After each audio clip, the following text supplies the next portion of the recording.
حضرت عمر رضی اللہ تعالیٰ عنہ کو نبی کی موت پر ڈاؤٹ ہوا. اب صحابہ کرام کا ریئیکشن دیکھیے اس کے اوپر. حدیث اس طرح وعن ابن عباس رضی اللہ تعالیٰ عنہما ان ابا بکر جاء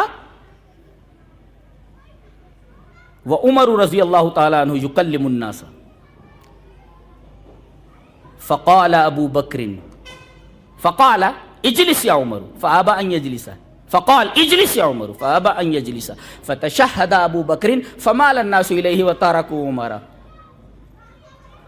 فقال ابو بکر رضی اللہ تعالی عنہ اما بعد فمن كان منكم يعبد محمدا فان محمدا قد مات ومن كان منكم يعبد الله فان الله حي لا يموت قال الله تعالى وما محمد الا رسول قد خلت من قبله الرسل فحين تلاها ابو بکر تلقاها الناس يومئذ فلم اسمع بشرا من الناس الا يتلوها. مسند شامعین کی روایت ہے اور اسی سے کچھ لفظوں کے اختلاف کے ساتھ بخاری میں یہ روایت موجود ہے.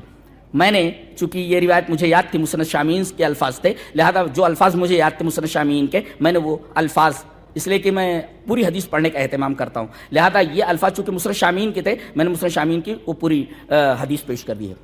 حضرت ابو بکر کو معلوم ہوا کہ نبی کریم صلی اللہ علیہ وسلم کا انتقال ہو چکا ہے, آپ اس دنیا سے جا چکے ہیں, نعش مبارک رکھی ہوئی ہے.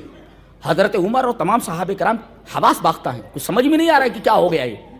حضرت عمر یہ فرما رہے کوئی اگر بولا کہ نبی کریم صلی اللہ علیہ وسلم کو موت آ گئی گردن اتار دوں گا اس کی, سمجھا رہے ارے وہ جیسے موسیٰ گئے تھے کوہ طور کے اوپر پھر واپس آ گئے تھے ایسے ہی آپ کہیں گئے ہیں اور تشریف لے آئیں گے, وہ بات کر رہے ہیں. صحابہ کرام چپ چاپ سن رہے ہیں.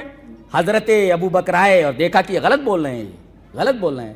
دیکھیے حضرت ابو بکر صحابی حضرت عمر ان کی بات نہیں ماننے سے غلط بول رہے ہیں وہ, اس لیے کہ نبی کو موت آنی تھی, موت آ چکی. حضرت عمر غلط بول رہے ہیں. حضرت ابو بکر نے کہا اجلس یا عمر, عمر بیٹھ جاؤ, غلط بول رہے ہو تم, بیٹھو. فابا یہ بولے نہیں بیٹھتا میں, کہا اجلس یا عمر, عمر بیٹھ جاؤ. فابا یہ بولے نہیں بیٹھتا میں. وہ جلالی صحابی ہیں.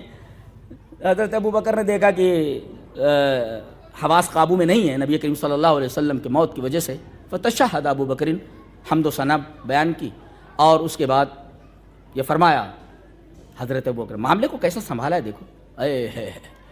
فرمایا سنو اما بعد, اے لوگوں سنو, فمن کان منکم یعبد محمدا فإن محمدا قد مات. میں ایک عجیب و غریب استدلال کرنے جا رہا ہوں, بہت غور سے سنو تب سمجھ میں آئے گا, پوری تقریر سمجھ میں آ جائے گی. حضرت عمر کیا کہہ رہے ہیں, مرے نہیں ہیں نبی کریم صلی اللہ علیہ وسلم, انتقال نہیں ہوا. تمام صحابہ کرام چپ چاپ بیٹھے ہیں. یہ آئے کہا بیٹھ جاؤ, غلط بول رہے ہو تم, بیٹھو. نہیں بیٹھ رہے. کہہ رہے ہیں فمن کان منکم یعبد محمدا فإن محمدا قد مات.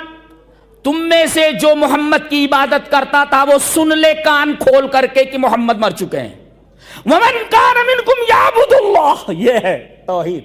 ومن کان منکم یعبد اللہ فإن اللہ حی لا یموت. اللہ توحید کی بات آتی ہے تو رونگٹے کھڑے ہو جاتے ہیں. یہ ہے اہل حدیث کی خصوصیت, سمجھتے ہیں آپ. اور تم میں سے جو اللہ کی عبادت کرتا تھا کرتا ہے وہ سمجھ لے کہ اللہ زندہ ہے, اسے موت نہیں آنے والی ہے. نقطہ دیکھو, نقطہ یہ ہے کہ حضرت عمر یہ کہہ رہے ہیں کہ نبی کریم صلی اللہ علیہ وسلم مرے نہیں ہیں, کہیں گئے ہوئے ہیں واپس آ جائیں. جی یعنی نبی مر نہیں سکتے, ایسا کچھ وہ سمجھانے کی کوشش کر رہے ہیں. جی حضرت ابو بکر آ کر کے یہ بول رہے ہیں, ان کو بولنا تھا غلط بول رہے ہو تم, ایسا نہیں ایسا ہے. یہ کیوں کہہ رہے ہیں تم میں سے جو محمد کی عبادت کرتا تھا. یہ عبادت کی بات کہاں سے آ گئی, تو موقع محل ہی نہیں تھا.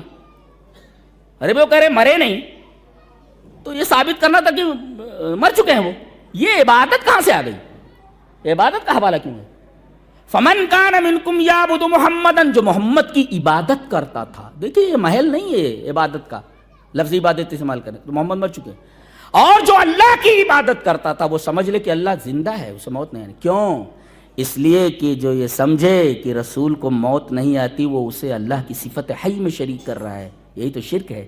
میرا خیال یہ ہے کہ اس نقطے کو صدیق اکبر نے جس طرح سمجھا ہے ہمارے بڑے بڑے مفتیان کو نقطہ آج تک سمجھ میں نہیں آیا ہے. جی یہ ہے صحابہ کرام کی خصوصیت. نہیں سمجھ میں آیا آپ کو. تم میں سے جو محمد کی عبادت کرتا تھا, عبادت کس کی ہوتی ہے, الہ کی ہوتی ہے. اگر رسول کو مان لیا جائے کہ مرے نہیں تو اللہ بھی تو مرنے والا نہیں ہے, تو گویا کہ رسول بھی نہیں مرنے والے, اللہ بھی اللہ کو موت نہیں آنے. تو اب یہ دونوں شریک کو صفت حی میں شریک کرنا ہے، اسی کو شرک کہتے ہیں۔ اللہ اکبر، یہ نکتہ حضرت صدیق اکبر نے بتایا، نہیں تو یہاں عبادت کے حوالے کی کوئی ضرورت ہی نہیں تھی۔ کہتے ہیں پھر اس کے بعد انہوں نے آیت پیش کی، دیکھو یہاں آیت بھی پیش کرنے کی ضرورت نہیں ہے، لیکن ثبوت کے طور پر آیت پیش کر رہے ہیں حضرت صدیق اکبر۔ اس کا مطلب یہ کہ صحابی بھی کوئی بات کہے تو اپنی بات پر رسول اللہ صلی اللہ علیہ وسلم کی حدیث یا اللہ تبارک و تعالیٰ کے قرآن کی کوئی دلیل پیش کرے تب معتبر ہے۔ جی کہہ رہے وما محمد الا رسول قد خلت من قبلہ الرسل، ارے جیسے اور رسول تھے وہ اس دنیا سے چلے گئے، موت آ گئی، تیسے یہ بھی ایک رسول ہے محمد صلی اللہ علیہ وسلم، ان کو بھی موت آ گئی، تو پریشان ہونے کی کیا ضرورت ہے؟ کہتے ہیں کہ جس وقت یہ آیت تلاوت کی فحین تلاہا ابو بکر نے جب یہ آیت تلاوت کی تو ایسا لگا لوگوں نے اس کو لیا اس طریقے سے جیسے یہ آیت ابھی نازل ہو رہی ہے۔ فلم اسمع بشرا من الناس اللہ، وہاں جتنے لوگ تھے جس آدمی کو دیکھو یہی آیت پڑھ رہا ہے، یہی آیت پڑھ رہا ہے، یہی آیت پڑھ رہا ہے، وما محمد الا رسول قد خلت من قبل الرسل۔ کیا بات ہے! میرے پاس الفاظ نہیں ہے کہ میں اس حدیث کی شرح کر سکوں۔ ٹائم ختم ہو گیا تو ختم کریں، جی ختم ہو گیا۔ اللہ تبارک و تعالیٰ ہمیں نیک عمل اور اچھی سمجھ کی توفیق عطا فرمائے۔ وآخر دعوانا الحمدللہ رب العالمین۔